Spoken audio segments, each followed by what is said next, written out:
Colar aqui é o tio do papelão, trazendo mais um vídeo de contos de terror. Não esqueça de deixar o like e se inscrever no canal. Em novembro do ano passado, por volta da 1h30 da manhã, saí da rodovia e parei em um posto de gasolina isolado, com apenas 2 bombas. Eu estava exausto, provavelmente um pouco zonzo, e tudo parecia normal enquanto abastecia meu carro. Eu estava tentando não passar de R$150 no tanque com os olhos fixos no visor da bomba.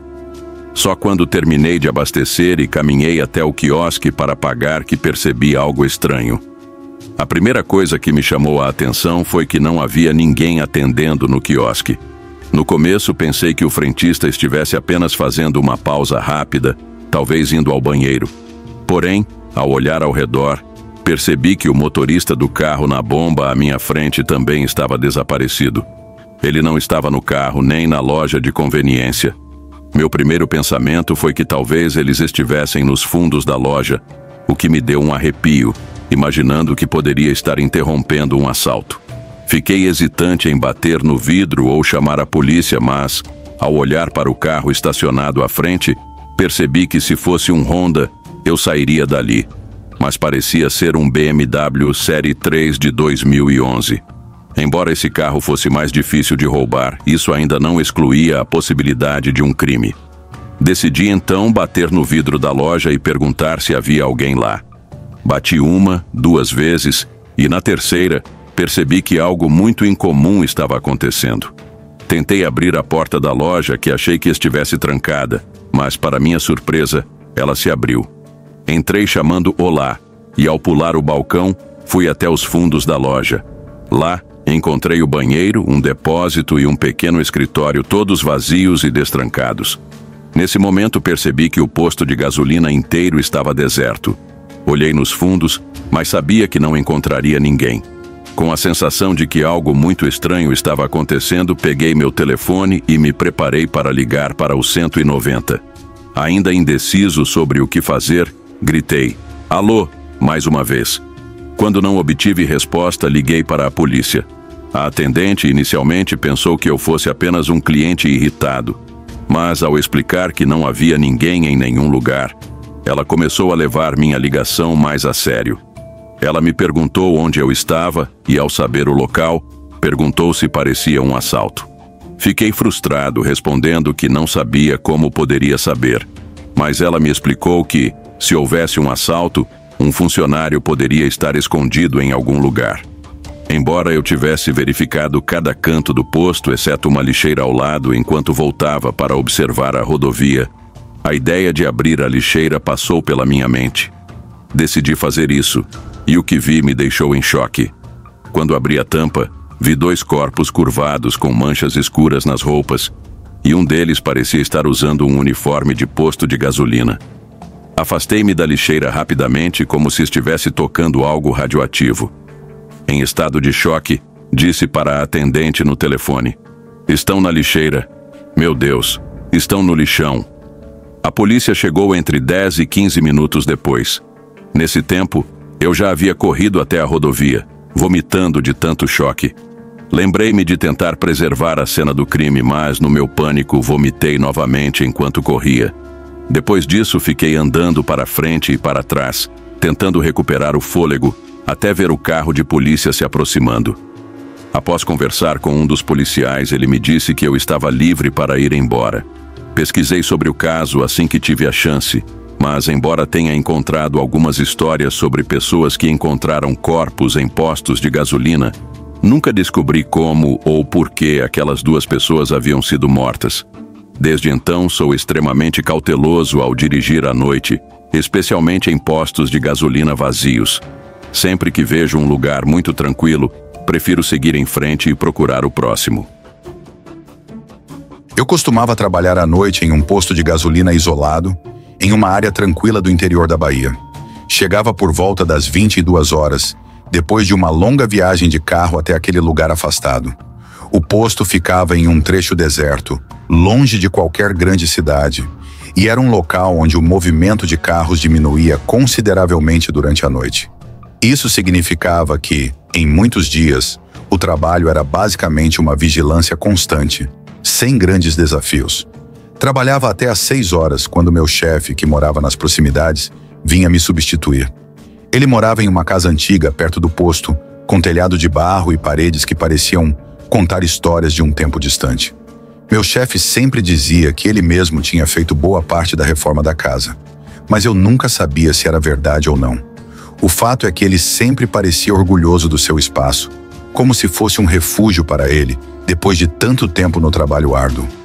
Eu o considerava uma pessoa confiável e experiente. Estava naquela rotina há muito tempo e gostava de manter tudo sob controle.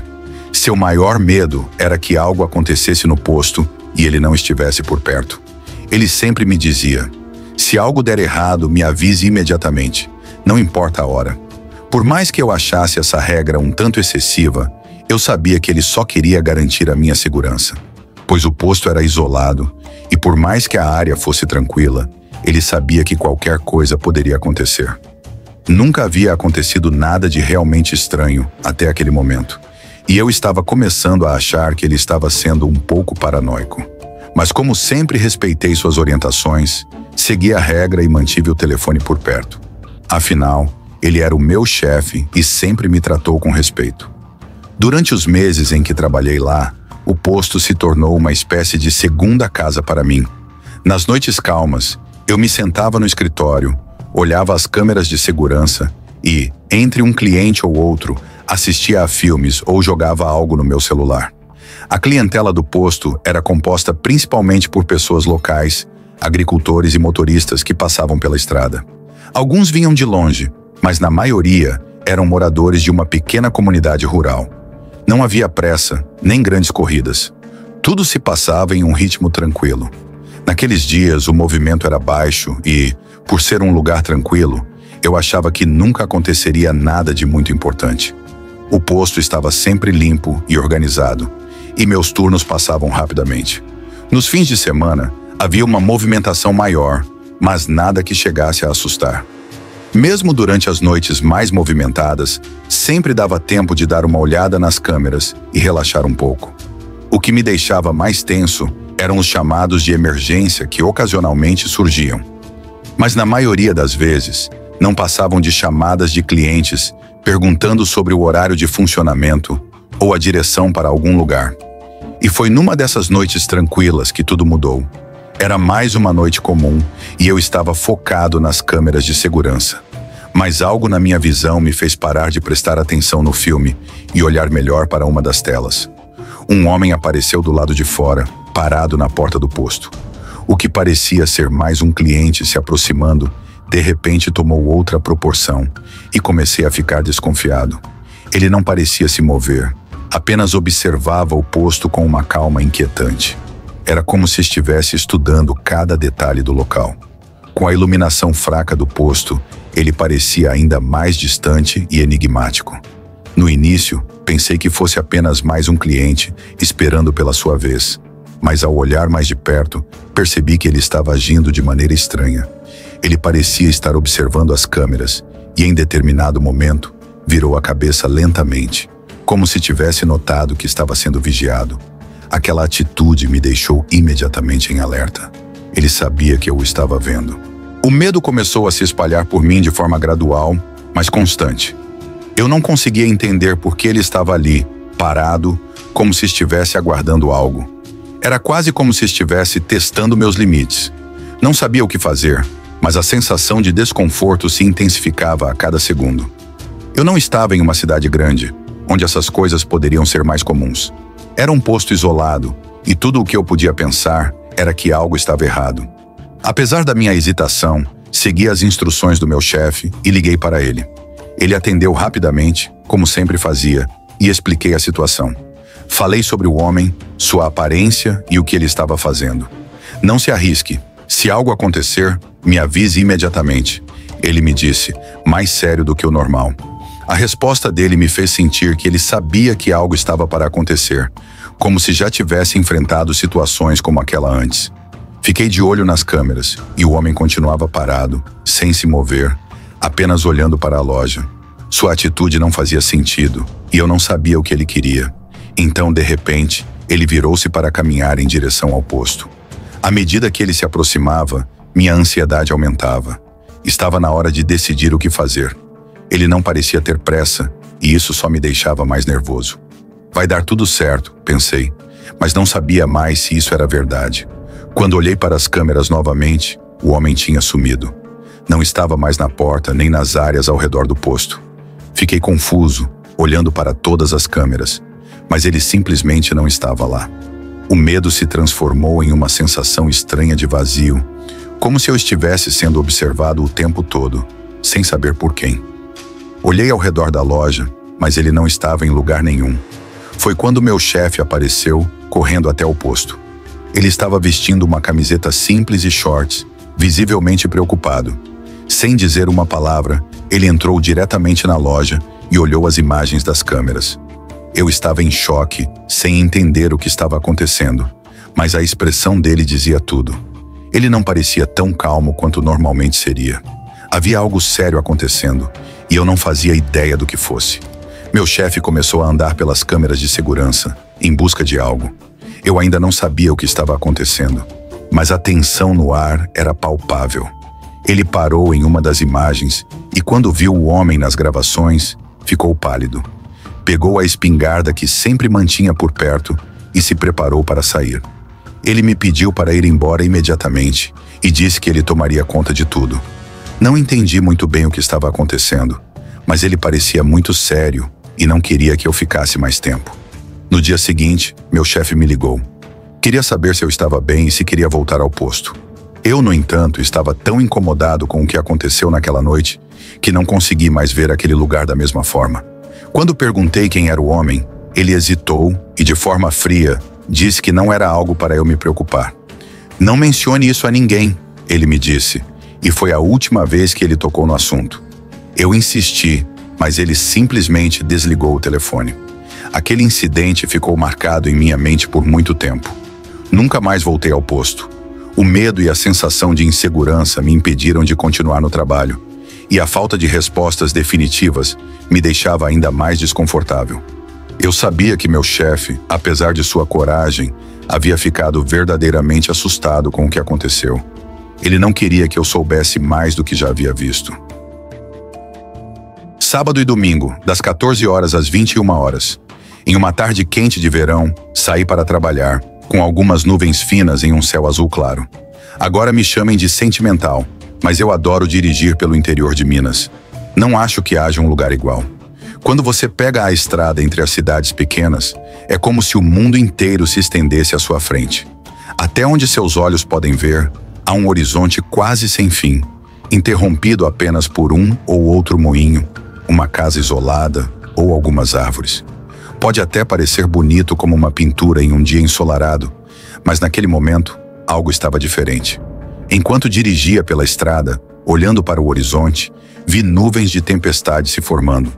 Algo me disse que seria algo grande. A regra geral é que a maioria das nuvens de tempestade parecem muito mais ameaçadoras do que realmente são, principalmente quando você vê aquelas enormes paredes de nuvens negras, como se estivessem prestes a engolir tudo, como um cenário de fim de mundo. Na maioria das vezes, você só pega uma chuva forte e um vento mais forte. Mas naquela tarde, algo me dizia que não seria apenas isso. Quando cheguei ao posto de gasolina, as estações de rádio locais estavam emitindo alertas de tempestade severa. Eu e meu colega de trabalho normalmente fazíamos uma troca rápida de informações, mas ao ouvir os alertas de tempestade, logo soubemos que seria uma noite mais difícil.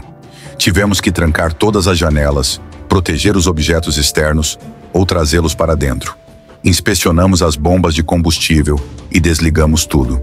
Meu colega de trabalho foi abastecer o gerador, caso a energia falhasse, enquanto eu organizava lanternas e pilhas. Sabíamos que velas eram um risco, especialmente sendo um posto de gasolina.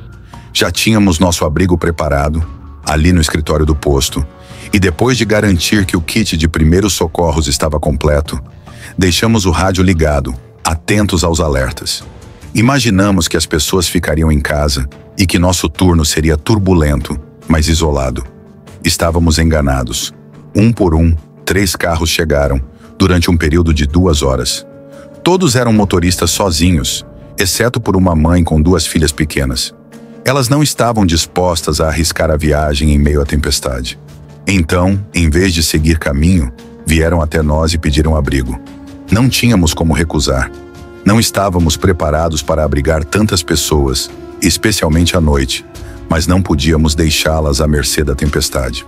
Deixamos que se servissem de bebidas e lanches, tentando acalmar os nervos enquanto a tempestade se aproximava, cada vez mais forte. A tensão só aumentava. Todos tentávamos manter a calma até que ouvimos as sirenes do tornado. Tenho certeza de que todos os adultos ali já tinham ouvido aquele som antes, mas foi o suficiente para fazer as filhas da mulher mais jovem gritarem, chorarem e implorarem para ir para casa.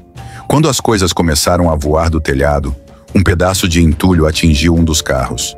O barulho foi como uma explosão e o som assustou ainda mais as crianças. Elas não conseguiam entender o que estava acontecendo e logo todos se apavoraram.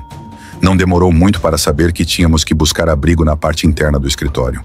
Havia espaço suficiente para todos, mas o vento uivante e o som das sirenes ainda eram aterrorizantes. A situação piorou quando algo voou pelo estacionamento e quebrou a grande janela de vidro, fazendo um estrondo como uma bomba explodindo. O som foi de arrepiar e todos se assustaram. As meninas quase perderam o controle, achando que o prédio estava desabando. Uma das motoristas solteiras entrou em pânico e correu para o carro desesperada.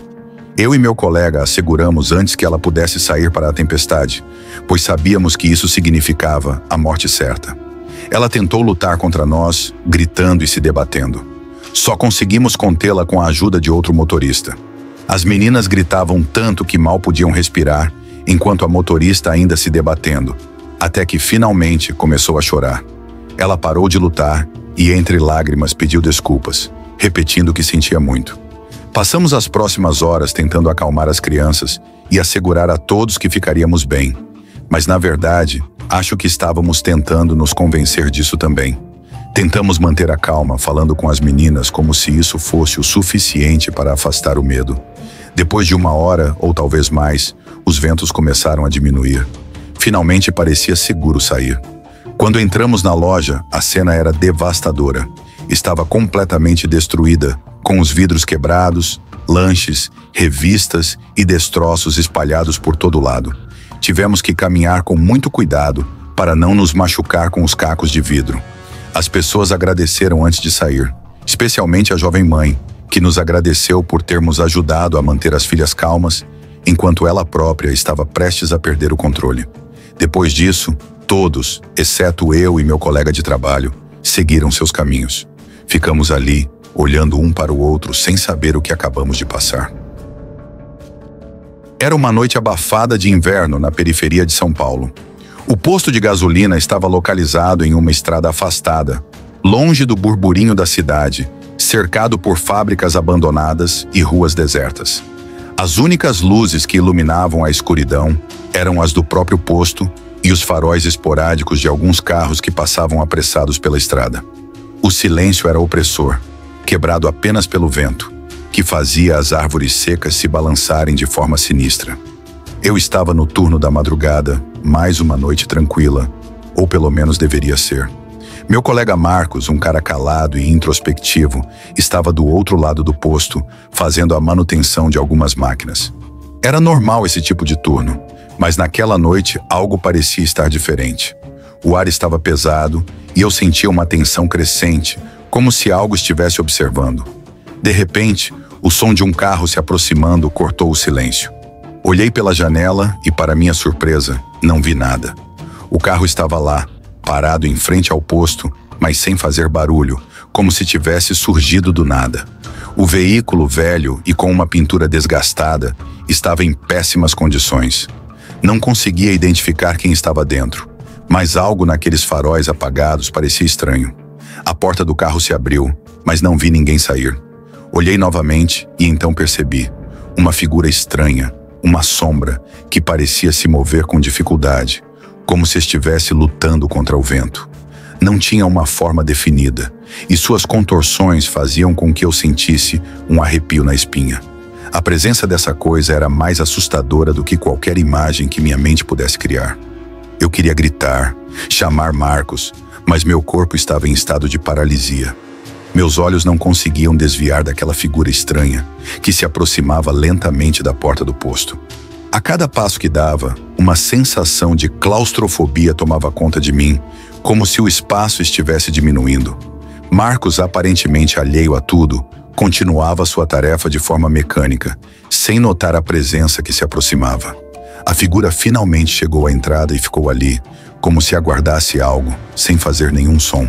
Mas uma risada baixa, quase imperceptível, começou a ecoar no ar. Um som abafado, como se estivesse vindo diretamente da criatura, que estava se aproximando mais ainda. A sensação de terror estava tomando conta de mim.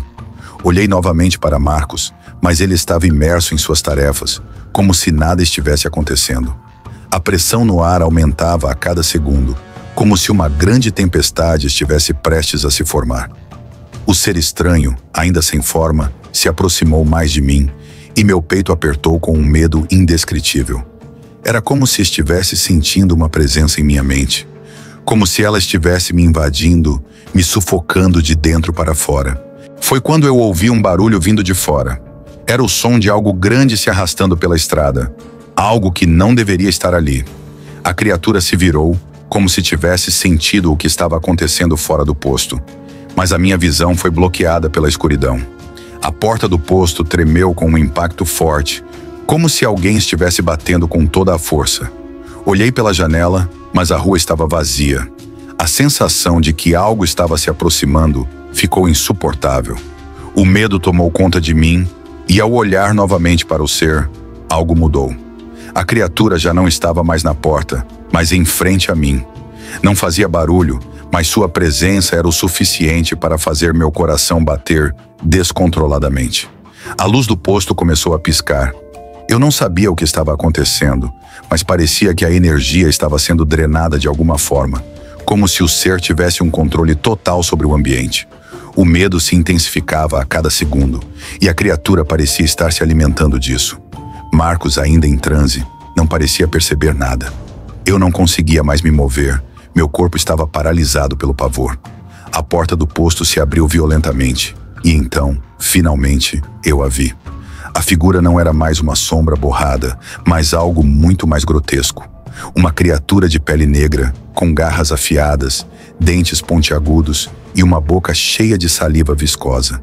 Seus olhos brilhavam de forma sobrenatural, e seu corpo era deformado, como se a própria realidade estivesse se distorcendo ao redor dele.